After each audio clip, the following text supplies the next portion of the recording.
This is Countryside News Channel, your official online and cable news channel, giving you the latest information from the province of Lanao del Norte. Countryside News Channel.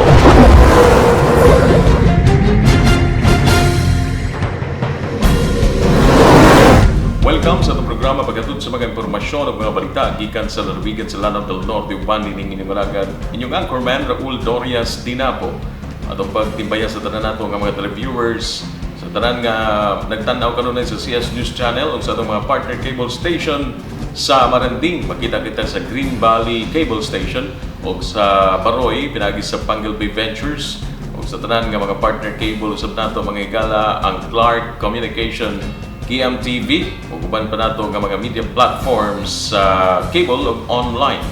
Ato ang gigrito sa mga magkarikuan sa probinsya sa Lanao del Norte, laban sa Provincial Information Office, Office of the Provincial Governor, ilagay ni Governor Imelda Aging Gibran sa DIMAPORO. Sa mga update gikan sa lalawigan sa Lanao del Norte, gisgutan sa baguhay pa lamang nga panagtagbo sa mga opisyal sa Department of Budget and Management. Ingon man ang mga miyembro sa Committee on Appropriation sa gibigayon nga panagtagbo sa Kongreso.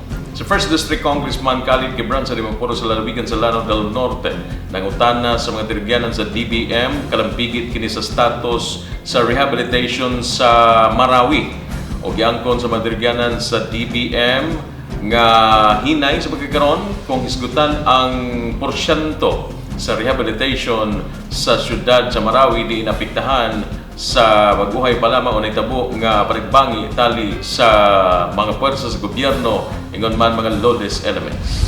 The Honorable KHALID DIMAPORO. Thank you, Mr. Chair. Every budget hearing or briefing or budget year, I ask this question. I'd like to follow up, Mr. Chair, regarding the funding for the rehabilitation of Marawi City. And if we can just place it on the record, Mr. Chair, I'd like to know how much has the national government budgeted for the year 2018, 2019, and for the proposed 2020 budget, Mr. Chair. Mr. Chair, if I may respond. Yes, please proceed, Your Honor. Your Honor, for 2018, naglaan po ang pamahalaan ng 10 billion pesos. Ngayon naman po, this current year is 3.5 billion at sa susunod na taon ay 3.5 billion po. So, Mr. Chair, can I get definite answer or confirmation from the good secretary, Mr. Chair? The total amount for 2018, 2019, and 2020 adds up to roughly 17 billion. Opo, Thank you. 17 billion. Thank you, Mr. Chair. My next question is regards to the total project budget requirement needed for the rehabilitation of Marawi City. NEDA came out with their figures before in the early days of the Marawi siege.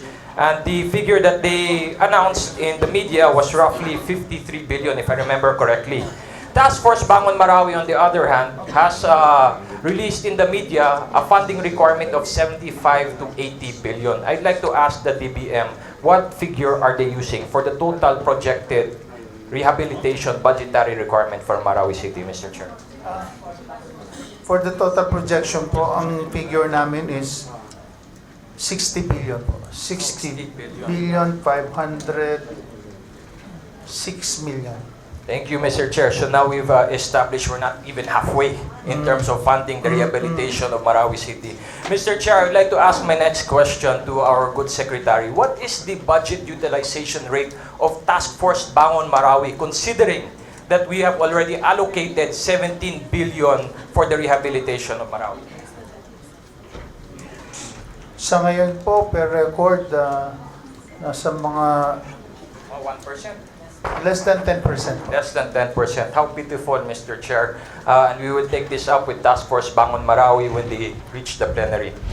Inakita mga latest information, update, particularmente ang Congressional budget hearing, di importante kayong masayran mga igala. Unang-una, i-tackle dito mga igala ang Marawi rehabilitation. Importante kayo kinialang sa ito ang mga brother Muslims nga affected sa pagbuhay pa lamang pagbangi tali sa atong piyersa sa gobyerno o mga terorista sa ilang Islamic city, mga kaigsunan ang Marawi City.